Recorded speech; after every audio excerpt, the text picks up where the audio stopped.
Sir, Maldives ने भारत के असैन्य बल को वापस भेजने के निर्णय के बाद चीन के साथ नए रक्षा करार कर लिए हैं और समुद्री क्षेत्र में गश्त के लिए तुर्की से ड्रोन खरीदे हैं। इसे कैसे देखते हैं? नीरज जी, देखिए अभी हम लोग इसके ऊपर काफ़ी बात कर चुके हैं मालदीव्स के ऊपर, लेकिन एक ऐसी चीज़ लग रही है जो रह रहा है कि रुकने वाला नहीं है, क्योंकि मालदीव्स जो है उसके रक्षा मंत्री मोहम्मद घासन हैं, जो कि वो गए थे चीन में। उनका पूरा नाम मोहम्मद घासन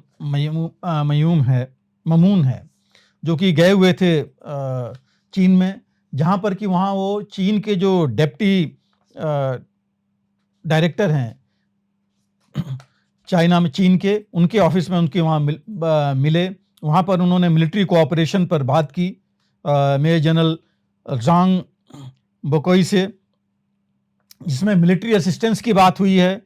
मालदीव्स को नॉन लीथल वेपन्स की बात हुई थी कि नॉन लीथल वेपन्स देगा। हालांकि ये समझ से परे है कि नॉन लीथल वेपन्स कौन से हैं जो कि जिससे कि नुकसान नहीं होगा, लेकिन कहा यही गया है। अब इसमें क्या सप्लाई करते हैं वो तो अभी बाद में जब आएगा तब पता लगेगा। दूसरा, जो अभी जहाँ तक मालदीव्स का सवाल है, मालदीव्स ने ऑलरेडी भारत को बोल रखा था, भारत से बातचीत हो रखी थी कि ये जो भारत की वहाँ पर सेना है, सेना तो क्या थी, 77 प्लस 11 88 लोग थे, उनको वहाँ से वापस करने के लिए भारत ने वहाँ पर सिविलियंस एक टीम ऑलरेडी अपनी भेज रखी है और 10 मई तक का टाइम है बाकी वापस आने के लिए।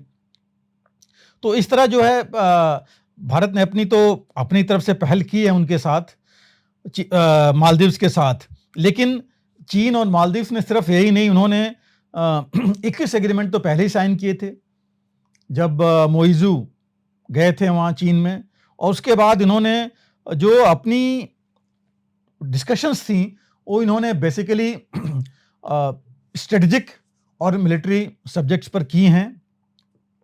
इन्होंने स्ट्रेटजिक कोऑपरेशन पार्टनरशिप भी जो है बनाई है, साइन की है। और आपको याद होगा कि मोइज़ू ने चाइना में एक कमेंट दिया था कि कोई हमको बुली नहीं कर सकता, नोबडी कैन बुली अस, किसी भी चीज के लिए। और उसका जवाब हमारे जो विदेश मंत्री, उन्होंने 3 दिन पहले बोला था कि कोई जो भी देश बुली करता है, उन्होंने बोला कि any country which is bullying does not give an aid of $4.5 billion, कि $4.5 बिलियन का एड भारत दे रहा है, तो भारत जो है उनको दादागिरी कैसे दिखा सकता है, बुली कैसे कर सकता है। तो ये चीज साफ गोई भारत ने कर दी, उनको बता दिया। लेकिन मोइज़ू ने यह भी कहा था कि मालदीव जो है अपनी रक्षा नीति, अपनी सुरक्षा मजबूत करेगा, अपनी कैपेबिलिटी सुरक्षा की, सर्वेलेंस की, और 9 लाख जो स्क्वायर किलोमीटर का उनका एरिया है उसको जो है अपने आप संभालेगा। उनका जो एक्सक्लूसिव इकोनॉमिक जोन है, उन्हें कहा किसी भी देश से वो ये कोई समझौता नहीं करेंगे कि कोई विदेशी देश आकर के और इनके जो इकोनॉमिक जोन है, इनके इलाके में आकर के कोई सर्वे करे।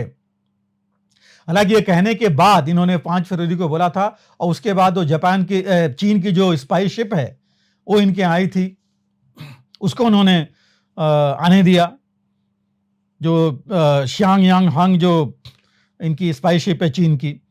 तो इस तरह से उन्होंने जो है जो स्ट्रेटजिक लोकेशन अपनी इनकी है इंडियन ओशन में, उसका ये फायदा उठा रहे हैं। इनको पता है कि वो इंपॉर्टेंस भारत के लिए भी है, यूरोपियन देशों की है, अमेरिका के लिए भी है, और ये जो है चीन के लिए भी है।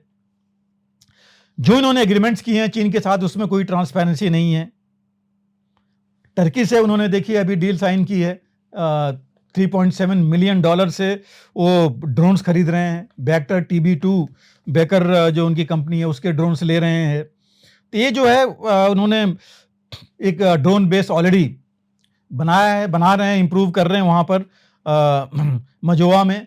तो इस तरह वो अपने आप को दिखा तो ये रहे हैं कि वो अपनी सुरक्षा के लिए खुद मालदीव ही करेगी और उसको मजबूत करेंगे। लेकिन साफ है जो इन्होंने बातचीत की है, जो चीज़ें आई हैं, इन दोनों के जो एग्रीमेंट्स हैं उसको देख करके कि ये चीन इनकी पूरी मदद करने जा रहा है और चीन के आधिपत्य में जा रहे हैं, जो भारत हालांकि वेट एंड वॉच की पॉलिसी लगाया है, भारत ने कभी निगेट नहीं किया।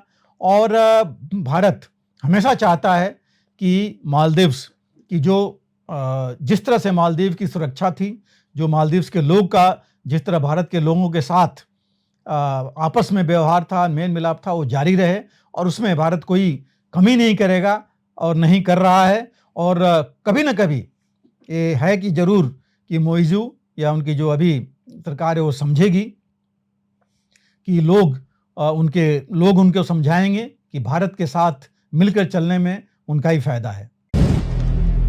अगर आप भी लेना चाहते हैं देश दुनिया की तमाम जानकारी तो आज ही सब्सक्राइब करें हमारे चैनल को। साथ ही नीचे दिए बेल आइकन को जरूर दबाएं ताकि हर अपडेट आप तक पहुंच सके।